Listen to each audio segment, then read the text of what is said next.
Você ora em outras línguas. Te convido a orar em outras línguas. Oh, se encha do Espírito de Deus, orando e cantando no Espírito, orando e cantando no Espírito. Pai, nessa noite, nós liberamos, ó Pai, a unção do Teu Espírito, que está em nós e sobre nós. A unção do Santo, você carrega a unção do Santo está em você, aleluia. Oh Pai, eu declaro a unção despedaçando todo o jugo.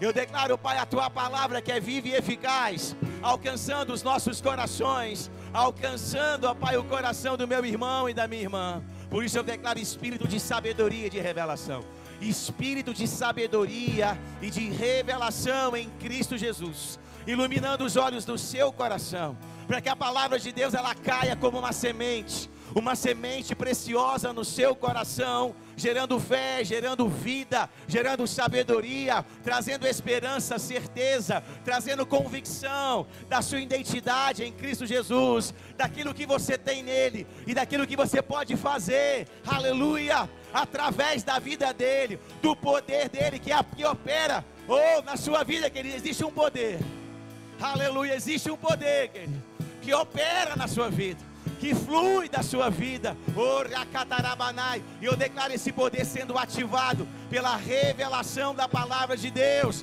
você se movendo à altura daquilo que está escrito a seu respeito, aleluia, espírito de sabedoria e de revelação, alcançando você nessa noite, no nome de Jesus. Você pode dar um glória a Deus, aleluia. Pode cumprimentar o seu irmão aí antes de sentar.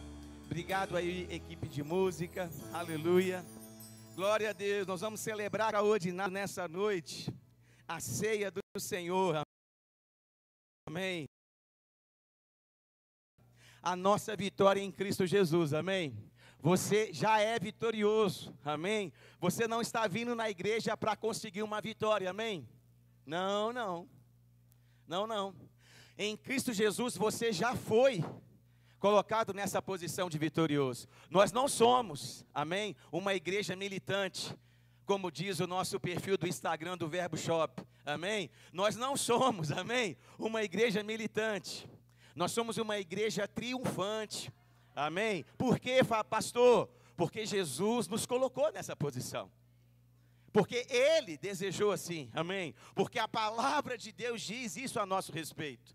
Não foi pela nossa força, não foi pela nossa inteligência, não foi pelo nosso esforço, não foi pela nossa capacidade humana, amém? Porque se dependesse de nós jamais teríamos autoridade espiritual para vencer as trevas, querido, amém?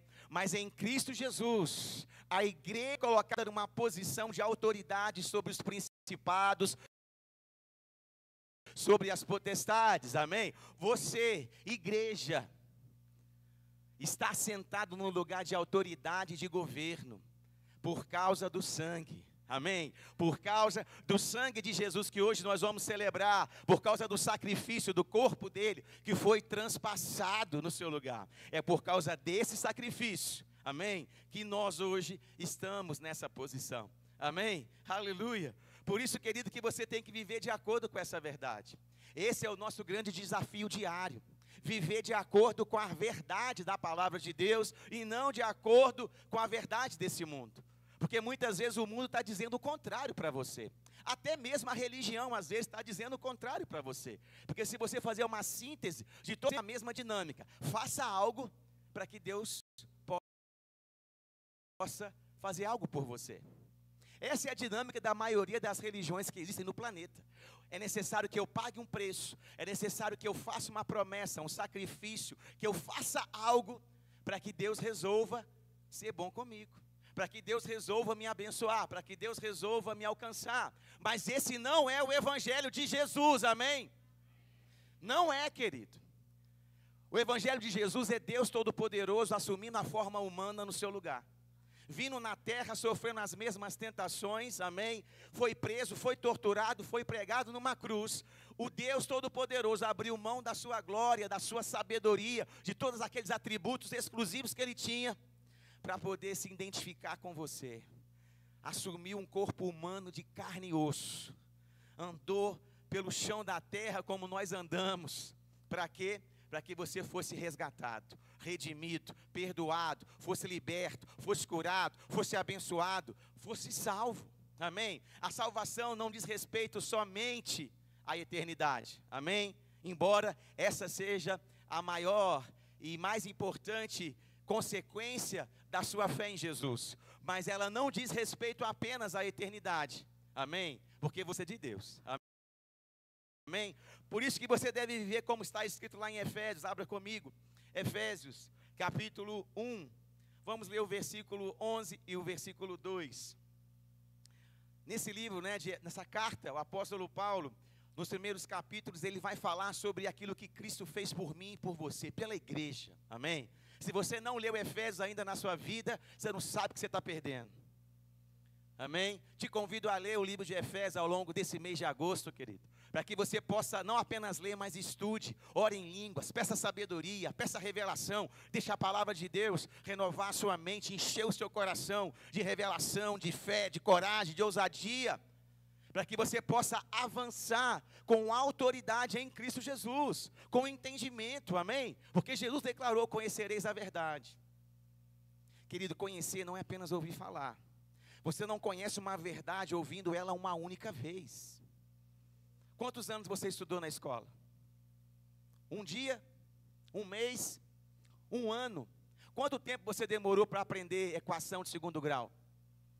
Tem gente que até hoje não aprendeu. E aí você quer pegar o livro mais poderoso do mundo, a revelação mais alta, a sabedoria mais preciosa, e com 50 minutos por semana quer se tornar um especialista.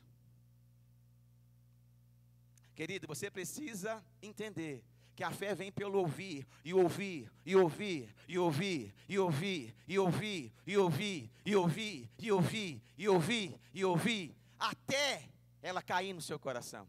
Até ela destruir os sofismas, as fortalezas que estavam na sua mente, devido à sua trajetória humana, cultural e familiar, para que a palavra de Deus alcance o seu coração, para que essa semente caia aí dentro, e mude você de dentro para fora, amém? Por isso você deve viver como está escrito aí em Efésios, no capítulo 1, versículo 11, olha o que diz: em Cristo, diga comigo, em Cristo. O que aconteceu conosco? Vamos ler. Fomos também feitos herança, predestinados segundo o propósito daquele que fez todas as coisas conforme o conselho da sua vontade. Em Cristo Jesus, Deus traçou um plano para você e para mim. Segundo o propósito daquele que faz todas as coisas conforme o conselho da sua vontade. O que aconteceu? Qual é esse plano? Qual é esse propósito? O versículo continua dizendo: a fim de sermos para o louvor da sua glória. Nós, os que de antemão esperamos em Cristo. Você foi criado, aleluia, para viver, querido, para a glória de Deus. Você foi criado para o louvor da glória de Deus. As pessoas devem olhar para você e ter uma sensação de como é que será no céu. As pessoas têm que olhar para a sua vida e perceber como é que é o caráter de Deus. As pessoas têm que olhar para mim e para você e perceberem, aleluia, como Deus é, querido. Porque se você foi criado para esse propósito em Cristo Jesus. Sem Cristo Jesus, nós não vamos conseguir revelar Deus para as pessoas. Esse texto foi escrito para a igreja, é uma carta escrita para os cristãos, amém? Então, em Cristo Jesus, nós fomos chamados para viver para a glória de Deus. Tudo que você faz, querido, o seu trabalho, a sua empresa, a sua casa, a sua família, o seu comportamento, o seu casamento, as palavras que saem da sua boca, as suas decisões, os seus relacionamentos, eles devem apontar para algo maior do que você. Eles devem apontar para algo que não é dessa terra. Eles devem apontar para algo que não é natural. Eles devem apontar para onde, pastor? Para Deus. Porque você foi criado para o louvor da glória de Deus. Amém? A nossa vida deve glorificar o Senhor. Deve ser um motivo de elogios amém, para Deus quando as pessoas estiverem conosco. E aí eu vou fazer uma pergunta para você pensar. A sua vida está glorificando a Deus? Sua casa está glorificando a Deus? Suas escolhas estão trazendo louvor para Deus? Suas palavras estão trazendo louvor para Deus? As escolhas que você tem feito na sua vida pessoal estão apontando para esse Deus bondoso, justo, amoroso, correto, íntegro, verdadeiro e poderoso? Ou as suas escolhas estão trazendo confusão sobre quem Ele é, sobre o poder que Ele tem, sobre a vontade dEle? Querido, você é uma carta viva caminhando por Juiz de Fora. Essa carta ela tem que estar perfumada, porque o bom perfume de Cristo, amém, deve exalar por onde você passar, para que Deus seja glorificado através de você, da sua vida e das suas escolhas, amém? Esse é o propósito de Deus, aleluia. Nós somos criados, queridos, para o louvor da sua glória. Mas pastor, será que eu consigo? Eu sou tão pequeno. Talvez você ainda pense, eu sou pecador, eu sou pobre, eu sou fraco, eu sou tão limitado, eu cometo tantos erros, como que eu, tão fraco, tão pequeno, vou viver para a glória de Deus? Abra comigo Efésios, no capítulo 2, versículo 4. Querido, nós não vivemos para a glória de Deus baseado na nossa inteligência, força ou habilidade natural. Como eu disse, o texto que você leu diz que em Cristo, não é em si mesmo, é em Cristo, amém? É possível viver para a glória de Deus. Por que isso é possível? Porque olha o que aconteceu com você, olha o que aconteceu comigo. Se você está aqui nessa noite e já aceitou Jesus como Senhor e Salvador, isso já aconteceu com você, mesmo que você não tenha consciência, e mesmo que a sua vida hoje não esteja à altura dessa verdade, mas se você já confessou Jesus como Senhor e Salvador da sua vida, se você creu em Jesus de verdade com o seu coração, verdadeiramente você foi salvo. Você se tornou filho de Deus, e você carrega então algo poderoso, você carrega a natureza de Deus, você carrega o poder de Deus, você carrega a presença de Deus, você carrega a sabedoria do alto, você carrega algo dentro de você, que te habilita, que te capacita, que te dá ferramentas para viver para a glória de Deus. Olha o que diz aí o texto em Efésios, capítulo 2, versículo 4, diz o seguinte: mas Deus, sendo rico em misericórdia, diga comigo, misericórdia. Querido, misericórdia não é um jargão evangélico para você ficar assustado, né? Quando você está assustado, você fala misericórdia, né? Não, querido, misericórdia é o que te alcançou. Misericórdia é Deus se compadecendo de você, se identificando com a sua fraqueza, se identificando com a sua limitação humana, olhando para você e falando: mas eu amo Ele tanto, eu vou descer até a terra, eu vou assumir a forma humana. A maior manifestação da misericórdia de Deus é Deus abrir mão da sua glória e assumir a forma humana. O Criador se fez criatura, o Todo-Poderoso se fez limitado, amém? Ele assumiu o nosso lugar, Ele caminhou nessa terra. Por quê? Porque Ele teve misericórdia. Ele olhou para mim e para você e disse: ele não vai conseguir, sozinho ele vai se perder. Olha o caminho que ele está andando, esse caminho vai levá-lo à morte, esse caminho vai levá-lo à condenação, esse caminho vai levá-lo à destruição. Eu preciso resgatá-lo, redimi-lo, eu não posso deixar ele permanecer nessa condição. A misericórdia de Deus nos alcançou, amém? E o texto continua dizendo: por causa do grande amor que nos amou, estando nós mortos em nossas transgressões, nos deu vida juntamente com Cristo. Aleluia, o amor de Deus, querido. Deus te amou de tal maneira que não poupou o próprio Filho. Deus te amou de uma forma tão forte, tão extravagante, que Ele resolveu sacrificar o único filho que Ele tinha até aquele momento. Que pai teria coragem de sacrificar um filho por amor a outra pessoa?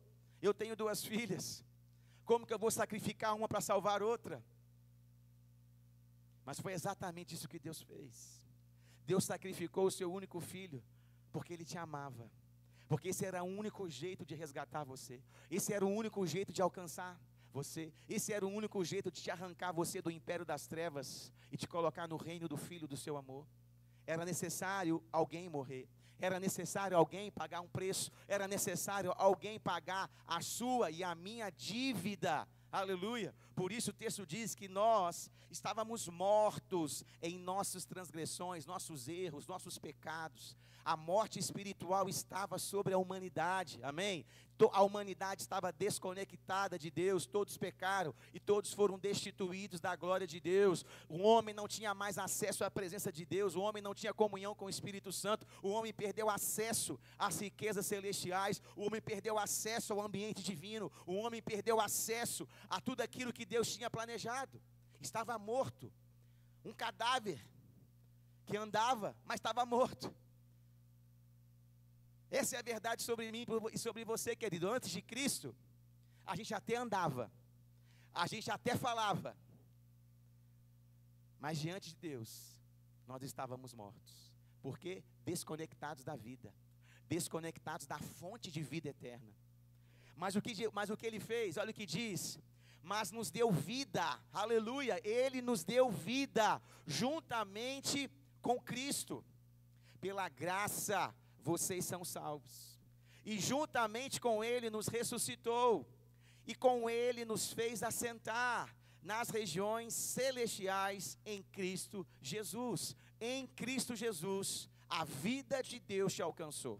Em Cristo Jesus, o Espírito Santo te deu vida. Você estava morto, mas o Espírito da vida veio sobre você e ressuscitou, aleluia, o teu espírito que estava morto, desconectado. Por isso que o texto diz, juntamente com Cristo. Querido, quando Cristo ressuscitou no terceiro dia, Ele levou com Ele, aleluia, não apenas aqueles que estavam esperando Ele no reino dos mortos, no Hades, que aguardavam o Messias, mas quando Ele ressuscitou, aleluia, todos aqueles homens que estavam mortos espiritualmente, abriu-se um novo e vivo caminho, amém? Por isso que o texto diz, nos ressuscitou juntamente com Ele, aleluia. O teu espírito estava morto, mas agora, agora Ele está vivo. Por isso o Espírito de Deus habita em você e você pode ser guiado pelo Espírito. Por isso o Espírito Santo testifica no seu coração que você é filho de Deus. Por isso você pode andar no fruto do Espírito, nos dons espirituais. Por isso você agora é sal da terra, é luz do mundo, é embaixador do reino de Deus. Por isso você tem a natureza do seu Pai. Você agora é um filho amado. Você tem a natureza do seu Pai dentro do teu espírito. Você recebeu uma herança que não é genética, mas é uma herança espiritual, do seu Pai celestial. Você tem uma natureza diferente daqueles que não nasceram de novo, aleluia. Por quê? Porque Cristo está vivo, porque Cristo ressuscitou, porque a morte não pôde detê-lo, aleluia. Quando Ele ressuscita, querido, Ele vence a morte. E Ele abre um novo e vivo caminho para a humanidade, para se aproximar do trono da graça. O trono da graça de Deus. Esse caminho estava fechado, querido. Ninguém podia passar por esse caminho. Desde o Éden, esse caminho estava fechado.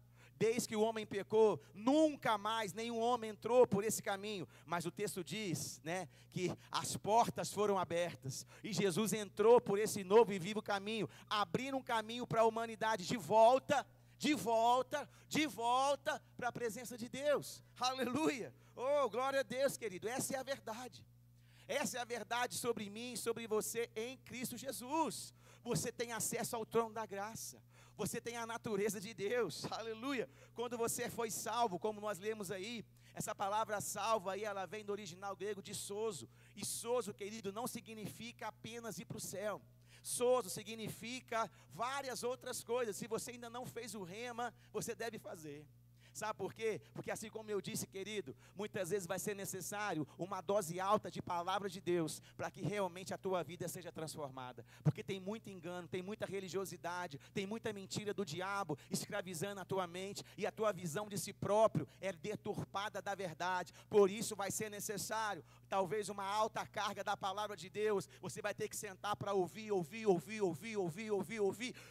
a palavra de Deus, até que aquilo caia no seu coração como uma verdade poderosa, e você tenha entendimento de quem você é em Cristo Jesus. Aleluia. O que aconteceu comigo quando eu fui salvo?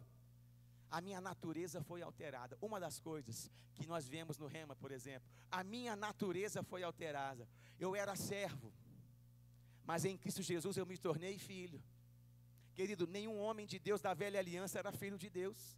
Davi não era filho de Deus, Moisés não era filho de Deus, Salomão não era filho de Deus, José não era filho de Deus. Eles eram servos. Mas em Cristo Jesus, a minha natureza espiritual foi alterada.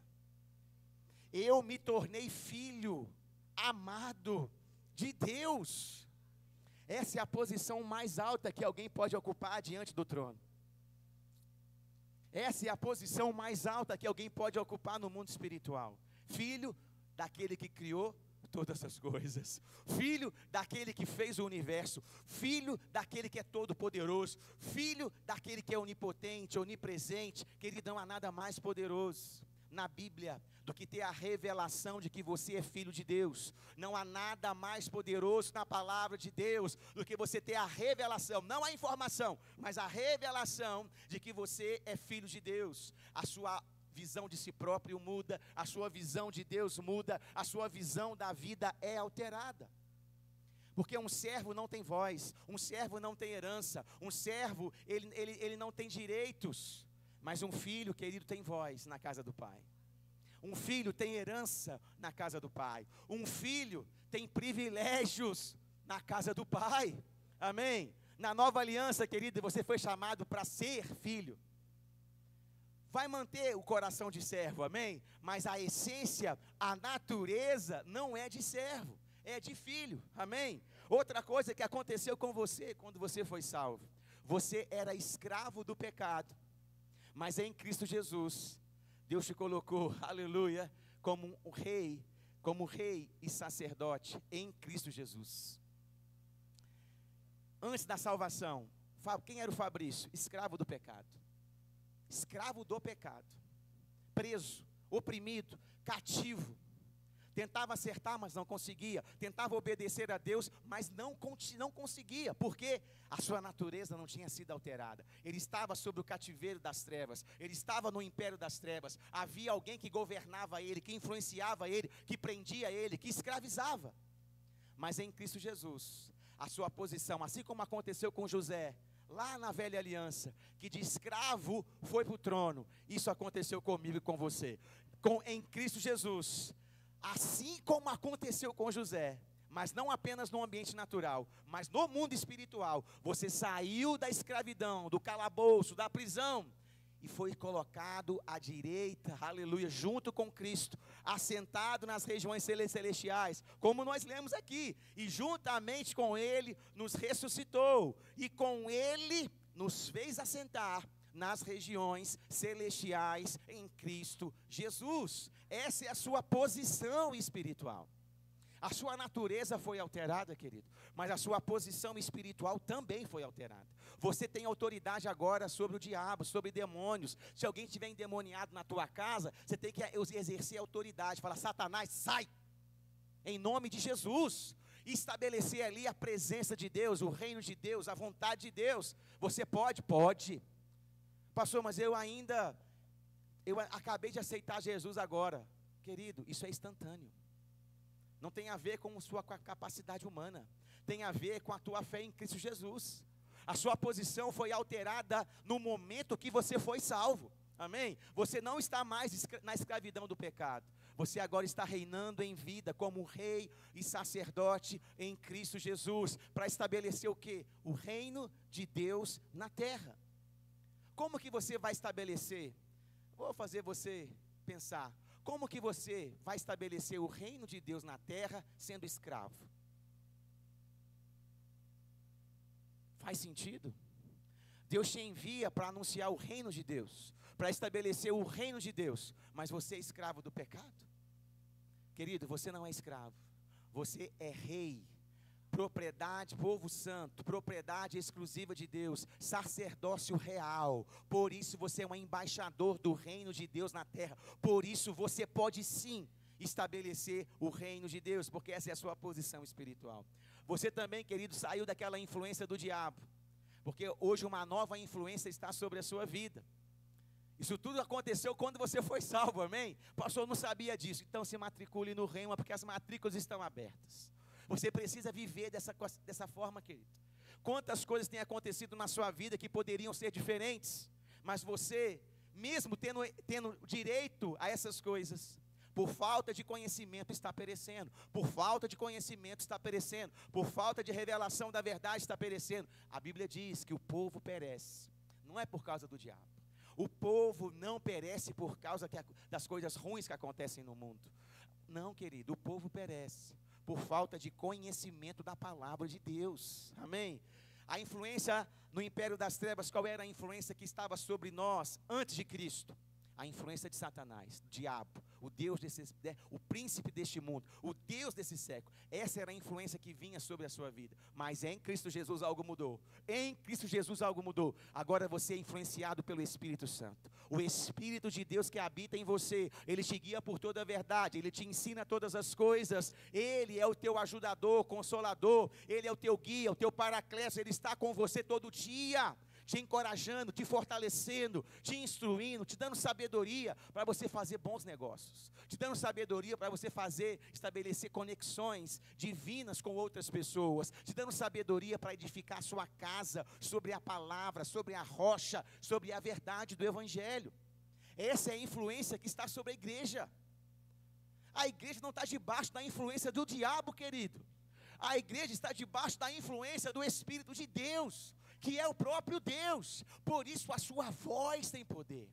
Por isso quando você abre a sua boca, não é um escravo falando, é o Filho de Deus na terra abrindo a boca com a ousadia e a autoridade. Por quê? Porque o sangue te respalda.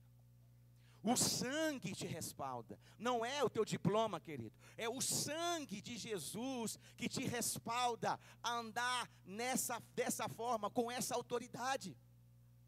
Por isso você precisa, querido, assumir de verdade essa sua posição em Cristo Jesus. Deixa de ser só evangélico e se torna filho. Deixa apenas, sabe, a gente acostuma às vezes com o ambiente, né? E aí a gente acostuma com as coisas. Mas, querido, Deus não te chamou para ser apenas um religioso. Deus te chamou para resplandecer a glória dele na terra. Você foi criado para o louvor da glória de Deus. Amém? Aleluia. Oh, querido, essa é a verdade sobre você. Por isso você pode sim viver de forma diferente. E eu quero te encorajar a andar no fruto do Espírito, para que a sua vida tenha frutos de louvor. Sabe, para quando as pessoas olharem para aquilo que sai da sua boca, elas darem glória a Deus pela vida do Maico. Glória a Deus pela vida do Renato, glória a Deus pela vida do pastor Tarcísio, glória a Deus pela vida da Maria Isabel, glória a Deus pela vida da Lohane, glória a Deus pela vida do Azaf, glória a Deus. As pessoas têm que olhar para o fruto dos nossos lábios, para as nossas escolhas e dar glória a Deus. Amém? Frutos de louvor. Abre comigo lá em Gálatas, capítulo 5. Eu quero ler com você, nós temos apenas 20 minutos, glória a Deus, mas eu quero ler com você esse texto. Aleluia. Gálatas, capítulo 5. Pastor, eu quero aprender mais, então vá para o rema, amém? Aqui o culto a gente não consegue falar tudo, amém? Mas Gálatas, capítulo 5, versículo 16. Olha só, essa carta foi escrita para cristãos, querido. Então, quando você olhar para uma pessoa do mundo, que está nas obras da carne, você tem que ter misericórdia, porque assim era com você. Assim era com você. Mas se você está em Cristo, você precisa assumir a sua autorresponsabilidade de praticar e viver o que está escrito na palavra de Deus. Gálatas capítulo 5, versículo 16. Digo, porém, o seguinte: vivam no Espírito, e vocês jamais, tem uma grande revelação para te dar. Sabe o que significa jamais? Jamais. Olha só, aqui diz: vivam no Espírito, e vocês jamais satisfarão os desejos da carne. Então eu já vou ser bem direto. Se eu estou satisfazendo o desejo da carne, eu não estou vivendo no Espírito. Pronto. Porque o texto diz: se eu viver no Espírito, eu jamais faço o desejo da carne. Ou seja, se eu faço o desejo da carne, mesmo sendo crente, mesmo vindo na igreja, eu não estou vivendo no Espírito. Amém? E ele continua falando. Por quê? Porque a carne luta contra o Espírito luta contra a carne. Há um embate dentro da natureza humana, porque são opostos entre si, para que vocês não façam o que querem. Sabe, aquele que nasceu de novo, ele não quer errar. Aquele que teme a Deus, ele quer acertar. Se você é um cristão genuíno, você não quer pecar. Se você é um cristão verdadeiro, você não quer cometer erro, porque você ama a Jesus, porque você é grato a Deus, porque você teme ao Senhor. Mas você tem um corpo e uma alma que ainda não foram santificadas completamente. Por isso, a tua carne na Bíblia, querido, é alma e corpo, os dois. Sempre que você lê essa expressão, está se referindo à alma e o corpo. O que é alma? Mente, emoção, pensamento. O que é o corpo? Olfato, paladar, são os 5 sentidos do corpo. Então, quando a nossa natureza humana, ela é oposta à natureza de Deus dentro de nós. Por isso há um embate. Você é crente, você quer acertar, o Espírito Santo está dentro de você, mas a tua mente diz o contrário. As tuas emoções falam o contrário. Os teus pensamentos falam o contrário. O teu corpo quer outra coisa. E aí você precisa tomar uma decisão. Você vai ser governado pela semente que está plantada no seu coração, ou você vai ser governado pelas influências externas que estão aguçando, tentando, alimentando a sua carne. Você precisa se posicionar. Mas vamos continuar lendo. Aleluia. Vou pular lá para o verso 19. Ora, as obras da carne são conhecidas e são. E aí eu quero ler, vou citá-las, não vou ter tempo de explicá-las, mas eu quero citar. Porque essas obras da carne, querido, elas não estão de acordo com a sua, se você está em Cristo, elas não estão de acordo com a sua natureza espiritual. Elas não combinam com a presença de Deus dentro de você. Elas são desejos carnais que devem ser rejeitados e abandonados. E você deve deixar a sua nova natureza se manifestar através de você. Vamos lá, imoralidade sexual, impureza, sensualidade, idolatria, feitiçaria, inimizades, rixas, ciúmes, iras, discórdias, divisões, facções, invejas, bebedeiras, orgias e coisas semelhantes a estas, declara a vocês, como antes já os preveni, que os que praticam tais coisas não herdarão o reino de Deus. Por quê, pastor? Aqueles que praticam tais coisas não herdarão o reino de Deus. Porque se uma pessoa vive dessa forma, ela não é crente. Se uma pessoa tem esse estilo de vida, ela não nasceu de novo. Ela não tem a natureza de Deus dentro dela. Eu não estou falando de você cometer um erro. Eu estou falando de você viver dessa forma. Amém? Aqui diz as obras, aqueles que praticam tais coisas. Não é aquele que comete um erro. É aquele que vive desta forma. Amém? Se você nasceu de novo, querido, esse não pode ser o seu estilo de vida. Por quê? Porque você tem uma nova natureza. Deus está dentro de você. A presença de Deus, o conselho de Deus, o poder de Deus operam em você. Para quê? Para que você faça o que está escrito logo depois. Vamos continuar lendo? Mas o fruto do Espírito. Fruto é consequência. Diga para a pessoa do salão, fruto é consequência. E é natural. Uma árvore, se você plantar jabuticaba, vai nascer o quê? Se você plantar laranja, se você plantar manga, se você plantar Deus, olha a colheita. Entendeu? Se você nasceu de novo, se você é filho de Deus, se o Espírito Santo está em você, o que deve sair da sua boca? O que deve fluir da sua vida? Qual é o comportamento que você vai ter? O seu comportamento vai ser de acordo com a semente.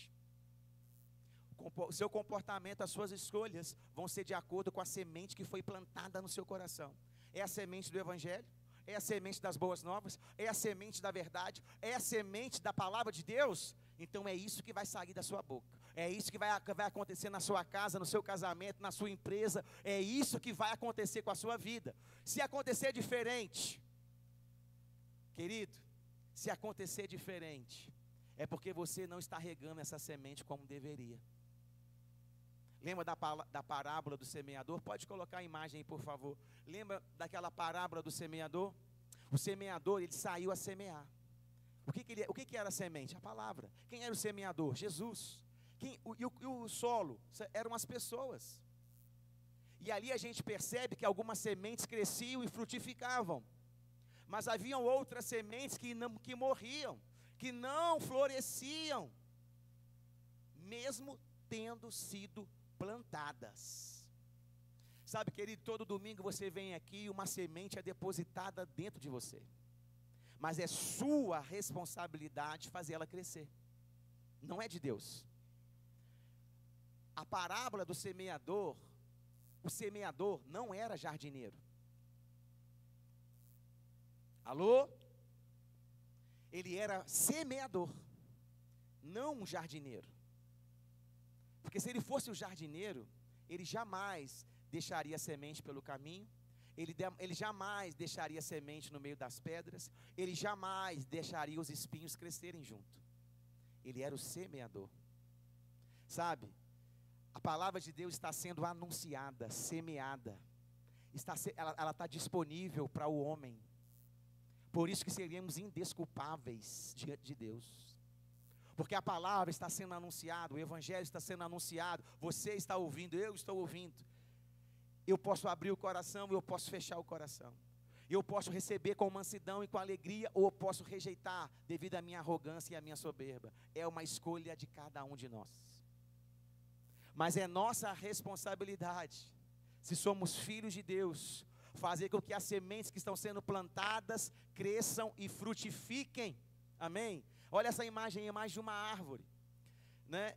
Eu esqueci de pegar de novo aqui o passador, mas nessa imagem aí você vê o que? Nós temos as raízes, o tronco e nós temos a copa da árvore. E é muito interessante, querido, porque o que define o fruto não é o ambiente. Qual é o ambiente que essa árvore está plantada? Quem pode me dizer? A imagem não mostra. Por quê? Porque não interessa. A árvore não depende do ambiente externo para produzir o seu fruto. Se você pegar uma jabuticaba e plantar no meio de um monte de pé de café, vai nascer café ou jabuticaba? Porque o fruto é definido pela semente. Deus plantou você, querido, em lugares estratégicos. Deus plantou você em lugares estratégicos, para que a semente da palavra de Deus cresça e frutifique no ambiente que você está. Não permita que o ambiente defina a qualidade dos seus frutos, porque não é bíblico. A semente da palavra, ela tem poder suficiente para fazer você frutificar, crescer na presença de Deus e ser uma bênção no ambiente que você está inserido. Pode ser o pior ambiente possível. O que vai definir o tamanho da raiz, a profundidade da raiz, é o que vai definir a saúde da árvore. Querido, essa palavra, ela tem que criar raízes dentro de você. Por isso você tem que ouvir, meditar, falar, confessar, para que ela crie raízes profundas no seu coração, para que quando vier uma tempestade, um vento, um sol quente, uma adversidade, ela não morra pelo caminho, ela não fique pelo caminho. Amém? A árvore, querido, ela não se alimenta do próprio fruto. Todo fruto de qualquer árvore é para alimentar outra pessoa. Por isso você está nesse lugar, porque lá tem pessoas com fome de Deus, com fome de justiça, com fome de amor, com fome de esperança, com fome de restauração, com fome de cura, com fome de restauração. É para isso que você foi plantado nesse lugar. A igreja foi plantada na terra para ser sal da terra e luz do mundo. Amém? E da onde que vem o suprimento da igreja? Da terra ou do céu? Do céu, querido. Porque chove, a chuva vem da onde? A chuva vem do céu. A chuva não vem da terra. E nessa equação biológica, eu tenho o solo, que é o seu coração. Eu tenho uma semente, que é a palavra de Deus. Mas é só quando vem a chuva que essa semente cresce. Pastor, porque eu estou ouvindo a palavra de Deus, a palavra está caindo no meu coração, mas parece que essa palavra está morrendo, parece que essa palavra não está crescendo, parece que essa palavra não está frutificando, porque precisa de água, querido, água do Espírito de Deus. Abra comigo para a gente terminar, o louvor pode subir. Efésios capítulo 5, versículo 18, diz o seguinte, Efésios capítulo 5, versículo 18. Querido, a palavra de Deus é a semente que está sendo plantada no seu coração, mas ela precisa crescer, amém? Ela precisa crescer dentro de você. O Espírito Santo, ele está dentro de você, para liberar a vida de Deus, para liberar como se fossem essas águas que fazem brotar os ramos. Ao cheiro das águas brotarão novos ramos. Amém?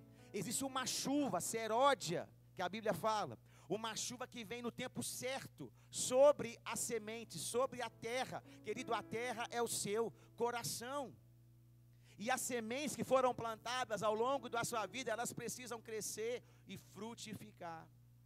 Você precisa então se encher do Espírito Santo, se encher dessas águas, porque do seu interior fluem rios de água viva. O que Jesus disse? Jesus disse para aquela mulher de Samaria: ei, você está com sede? Mas eu vou te dar uma água, que você vai beber dela, e do seu interior vai fluir uma fonte de vida eterna. Olha o que diz aí Efésios capítulo 5, eu quero que você fique de pé, eu vou ler para você não precisa acompanhar aí na Bíblia não. Os instrumentos vão estar tocando aqui, porque eu quero te encorajar, querido, a mudar o seu estilo de vida. Você precisa ouvir a palavra de Deus, para que a semente caia no seu coração, mas você precisa se encher do Espírito de Deus, para que essa semente, ela não morra pelo caminho, ela não fique pelo caminho, ela não seja arrancada, amém, por nada. Olha o que diz o texto aí de Efésios capítulo 5, versículo 18. E não vos embriagueis com vinho, no qual há dissolução, mas enchei-vos do Espírito. Como eu fico cheio do Espírito? Eu já aceitei Jesus, pastor, o Espírito Santo está em mim, é verdade. A pergunta é, ele está em você, ou ele está governando você?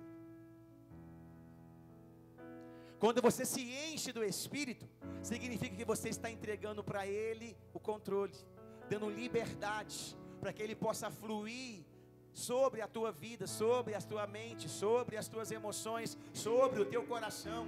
Você está se submetendo, aleluia, ao poder e e a vontade de Deus. Por isso que o apóstolo Paulo escreve para pessoas que já tinham o Espírito Santo e diz: vocês precisam se encher do Espírito. E como eu vou me encher do Espírito? Falando. A primeira coisa que você tem que falar, querido, é a palavra de Deus. Eu sou o que a Bíblia diz que eu sou. Eu tenho o que a Bíblia diz que eu tenho, e eu posso fazer o que a Bíblia diz que eu posso fazer. Eu sou justiça de Deus, eu sou embaixador do reino de Deus, eu sou curado pelas pisaduras de Jesus Cristo, eu tenho autoridade para pisar escorpião, serpente, toda a força do inimigo. Eu fui resgatado, o sangue de Jesus me purificou de todo o pecado. Quando você começa a confessar a verdade, quando você começa a falar a verdade, querido, algo dentro de você é ativado, algo dentro de você começa a entrar em movimento. Oh, aleluia! Então, como eu vou me encher, pastor? Falando entre vós com salmos, aleluia, entoando e louvando de coração o Senhor, com hinos e cânticos espirituais. Querido, essa equipe de música não está aqui para o seu entretenimento. Essa equipe de música, ela não está aqui para preencher um espaço vazio. Não, ela está aqui para te influenciar através da melodia, para que você cante a palavra de Deus, para que você abra a sua boca, para que o Espírito de Deus flua através de você, enche a sua vida, enche, aleluia, a sua mente, as suas emoções, para que o Espírito de Deus, o Consolador, flua na sua vida de uma forma poderosa, cantando e louvando, cânticos espirituais, orando em outras línguas, falando, salmodiando, adorando a Deus, louvando, querido. É assim que você vai ficar cheio. É assim que a semente que você está ouvindo não vai morrer. É assim que a palavra que você está ouvindo não vai morrer e não vai ficar pelo caminho. Deixa as águas do Espírito de Deus vivificar você nessa noite. Deixa as águas do Espírito de Deus trazer a memória aquilo que te dá esperança. Deixa as águas do Espírito de Deus avivar, ou brotar, fazer algo novo dentro de você, para que você seja resgatado, redimido, para que você tenha consciência da sua identidade em Cristo Jesus. Oh, aleluia, vamos cantar.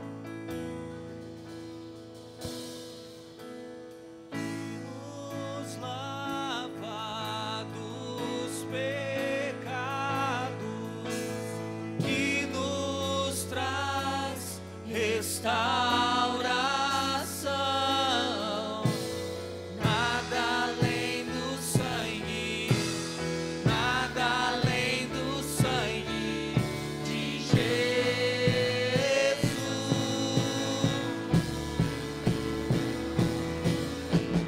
que nos faz brancos como a neve, aceitos como amigos de Deus.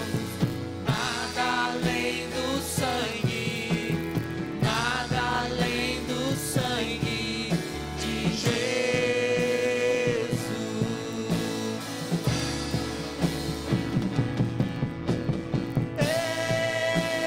Eu sou livre.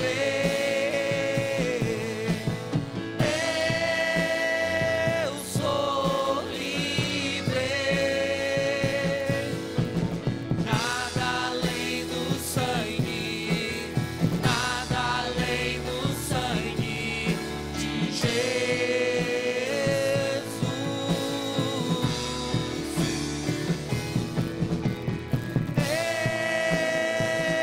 sou livre.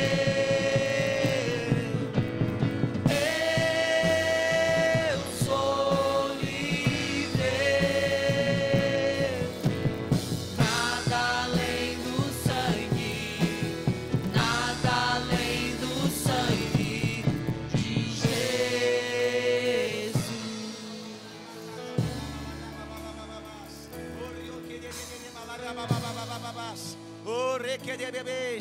Oh, eu declaro essa água, eu declaro esse rio de água viva, oh, trazendo sobre a sua vida, oh, trazendo revelação da verdade. Você se enchendo do Espírito, falando a palavra de Deus, entoando salmos, hinos, cânticos espirituais, para que você seja cheio da revelação da verdade, cheio da revelação da verdade da palavra de Deus. Você foi criado para o louvor da glória dele.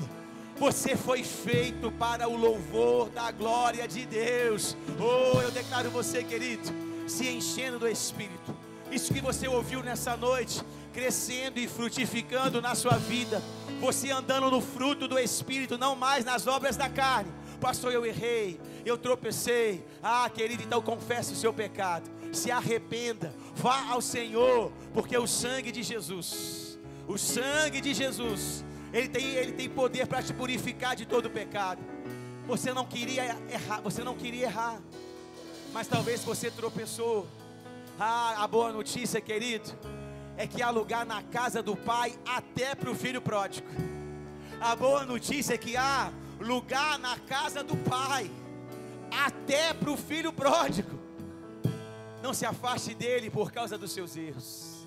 Se aproxime dele, para que você fique livre de toda a culpa e condenação, em nome de Jesus. Oh, aleluia. Eu queria chamar o diaconato aqui, nosso tempo já está avançado. Nós vamos celebrar a ceia do Senhor, amém. Oh, aleluia.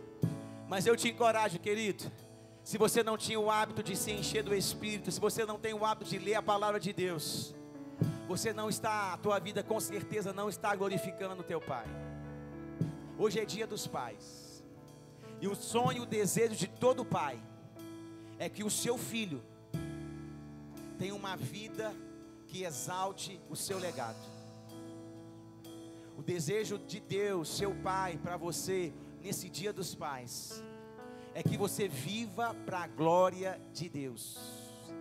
Cristo habita em você para tornar isso possível. Se encha da palavra, se encha da semente da palavra e regue a palavra com adoração, com louvor, com ações de graças, para que o Espírito de Deus possa trazer convicções no seu coração. Não apenas aqui no culto, querido. Nós não temos como avançar. Eu não posso ficar aqui mais 30 minutos adorando, orando para que o Espírito Santo possa te encher completamente. É sua responsabilidade, é minha responsabilidade ter esse estilo de vida. E você pode fazer isso em qualquer lugar. Em qualquer lugar. Aleluia. Ah, Pai, em nome de Jesus, nós oramos, ó Pai, por esses elementos, por esse suco de uva e por esse pão. Consagramos eles, ó Pai, ao Senhor como símbolos da nova aliança em Cristo Jesus. Obrigado, ó Pai, obrigado por esse ato de fé, trazendo saúde para o nosso corpo. Ah, Pai, restaurando a nossa vida. Ah, por isso eu te dou graças no nome de Jesus. Os diáconos vão estar distribuindo os elementos. Se você já aceitou Jesus como Senhor e Salvador, você pode participar dessa ceia, amém? Se você congrega em outra igreja, mas é cristão, você também é bem-vindo, pode participar, amém? Se você já aceitou Jesus, existe um lugar para você na mesa do Senhor, amém? Se você já vai para o céu, eu vou te impedir de participar da ceia. Eu acho que não faz muito sentido, amém? Aleluia, aleluia. Oh, glória a Deus. Querido, a ceia fala da gente discernir o corpo, amém? A ceia fala da gente discernir a vida dos nossos irmãos.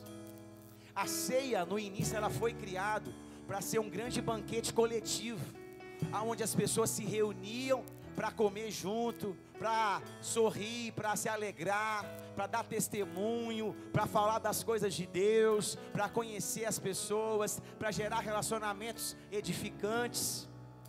Então eu queria te convidar nesse momento, à medida que você vai recebendo aí, vamos nos movimentar se você desejar, mas vai até uma pessoa, libere uma palavra de bênção sobre a vida dela, amém? Se quiser, troque o cálice com ela, amém? Mas querido, tenha nesse momento essa sabedoria de discernir o corpo de Cristo.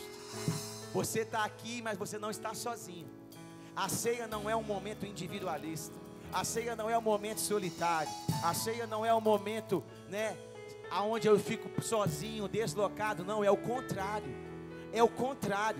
aonde eu ando em amor, aonde eu manifesto a alegria, o amor de Deus na vida do meu irmão e na vida da minha irmã. Então fique à vontade para se movimentar, vá até alguém, libere uma palavra de bênção, diga para ela que ela é especial, que ela é uma bênção, e se alegra com ela nesse momento, amém?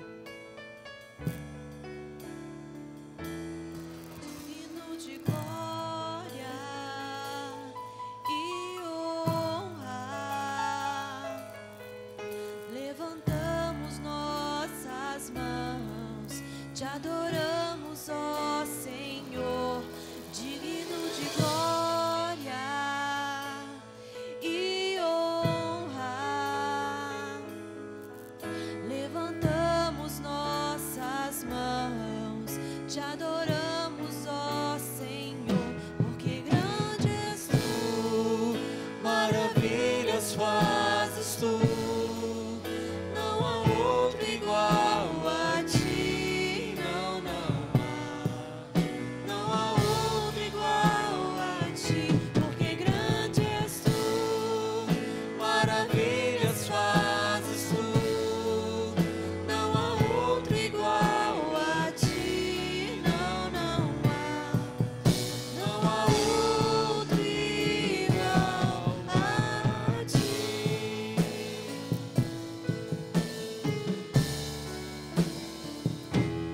Digno de glória e honra, levantamos nossas mãos, te adoramos, ó Senhor. Digno de glória e honra, levantamos nossas mãos, te adoramos, ó Senhor, porque grande és tu, maravilhas fazes tu, não há outro igual a ti, não, não há outro igual a ti, porque grande és tu, maravilhas fazes tu, não há outro igual a ti, não há outro igual a ti. Aleluia, oh aleluia. 1 Coríntios capítulo 11, versículo 23, diz o seguinte: porque eu recebi do Senhor o que também lhes entreguei, que o Senhor Jesus, na noite em que foi traído, pegou um pão e, tendo dado graças, o partiu e disse: isto é o meu corpo que é dado por vocês. Façam isso em memória de mim. Vamos participar desse momento juntos.